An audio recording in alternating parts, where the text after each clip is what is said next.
সাবেক প্রধানমন্ত্রী শেখ হাসিনার বিরুদ্ধে আরও ৩টি মামলা করেছে দুর্নীতি দমন কমিশন দুদক, যাতে ক্ষমতার প্রভাব খাটিয়ে রাজুক থেকে পূর্বাঞ্চলে প্লট নেয়ার অভিযোগ আনা হয়েছে। এ নিয়ে কথা বলতে বসুন্ধরা আবাসিক এলাকা থেকে যোগ দিচ্ছেন সুপ্রিম কোর্টের আইনজীবী ব্যারিস্টার ওমর ফারুক। ব্যারিস্টার ওমর ফারুক, আপনাকে স্বাগত জানাচ্ছি আমাদের এই সংবাদে। জানতে চাই যে শেখ হাসিনার গণহত্যায় জড়িত থাকার তথ্য প্রমাণ মিলেছে বলা হচ্ছে, সেটি আসলে কিভাবে উপস্থাপন করা হলে ট্রাইব্যুনাল গ্রহণ করবে? ধন্যবাদ আপনাকে। ধন্যবাদ যারা ইন্ডিপেন্ডেন্ট টেলিভিশন শুনছেন দেখছেন। একটি গুরুত্বপূর্ণ বিষয় আমরা পত্রিকায় দেখেছি যে অডিও ক্লিপ তাদের হাতে, ভিডিও ক্লিপ তাদের হাতে, যথেষ্ট এভিডেন্স তাদের হাতে। এই ট্রাইব্যুনাল, যেই ট্রাইব্যুনালের কথা আমরা বলেছি, সেই ট্রাইব্যুনালে অনেকের ফাঁসি হয়েছে এবং এই tribunal as it was existing, এই ট্রাইব্যুনালের পাত্রপাত্রী যারা আছেন সবাই কিন্তু অ্যাজ ইট ওয়াজ আগেও এরকমই ছিল। অর্থাৎ যারা যারা এই ট্রাইব্যুনালে এখন আসামি হয়েছেন, এক সময়ে তারা লয়ারের ভূমিকা পালন করেছেন, মন্ত্রীর ভূমিকা পালন করেছেন, অ্যাকিউজদেরকে ফাঁসি দেওয়াতে মরিয়া হয়েছেন। যারা সেই সময় আসামিদেরকে বাঁচানোর জন্য মরিয়া ছিলেন, বিভিন্ন সময় কথা বলেছেন, ট্রাইব্যুনালের মান নিয়ে কথা বলেছেন, তারা এক্স্যাক্টলি তারাই এই ট্রাইব্যুনালে এখন আসামিদেরকে ফাঁসি দেওয়ার জন্য, দণ্ড দেওয়ার জন্য মরে হয়ে আছেন। অর্থাৎ পাত্রপাত্রী সেম আছে, শুধু বিপরীতমুখী কর্মকাণ্ডে তারা জড়িত। সেটি কিভাবে সম্ভব আসলে? যদি সেই ট্রাইব্যুনালকে আপনারা অস্বীকার করেন, তো সেই বিচারকে যদি আপনারা বলা হয় যে ঠিক হয়নি, তাহলে তারাই যদি আমি বিচার করে থাকেন, তাদের উপর কিভাবে ভরসা করবেন আপনারা?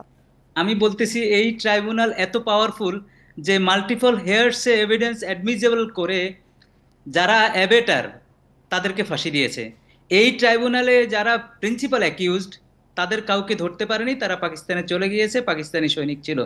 তাদেরকে যারা সহযোগিতা করেছে তাদেরকে অনেককে আমি দেখেছি ফাঁসি দিয়েছে, লাইফ দিয়েছে, শুধু মাল্টিপল হেয়ারসেকে অ্যাডমিজেবল করে, যেটি ক্রিমিনাল জুরিসপ্রুডেন্সে মাল্টিপল হেয়ারসে অ্যাডমিজেবল হওয়ার জন্য অনেকগুলো টেস্ট পার করতে হয়, যে টেস্টগুলো আমাদের সেদিন পার হতে হয়নি।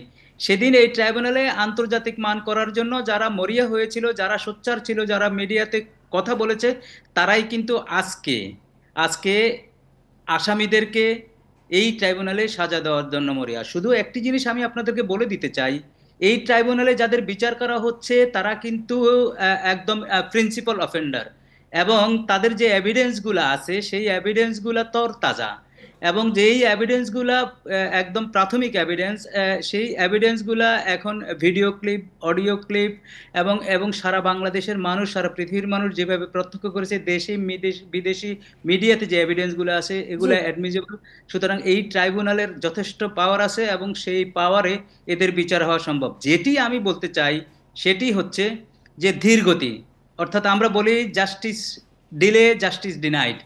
আমরা এত তরতাজা এভিডেন্স এবং এত তরতাজা ধীর সব গতি জিনিস, কেন? এটি কি কোনো কৌশল?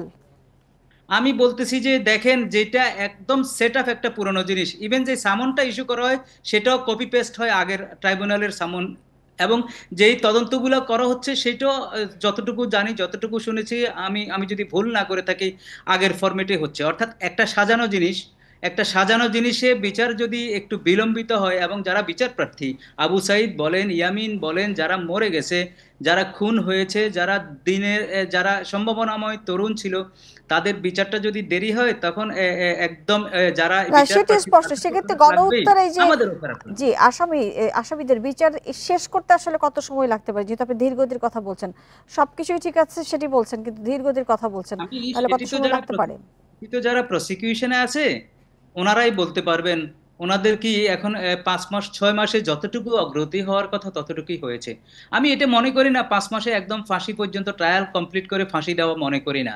আমি মনে করি 12-13 মাস 14 মাস আই থিঙ্ক একটা রিজনেবল টাইম, যেহেতু একদমই সেট আপ, একদমই অভিজ্ঞ একটা ট্রাইব্যুনাল, একদম ওখানে নজির আছে এই ট্রাইব্যুনাল কি কি জিনিস দেখে বিচার করতে পারবে। যেটা শুরুতেই বলেছি, মাল্টিপল হেয়ার্স এভিডেন্স নিয়ে যেই ট্রাইব্যুনাল বিচার করার সক্ষমতা রাখে, সেই ট্রাইব্যুনালে এখন প্রিন্সিপাল এভিডেন্স নিয়ে এবং প্রিন্সিপাল অ্যাকিউজদের বিচার করতে বিলম্ব হওয়ার কথা না।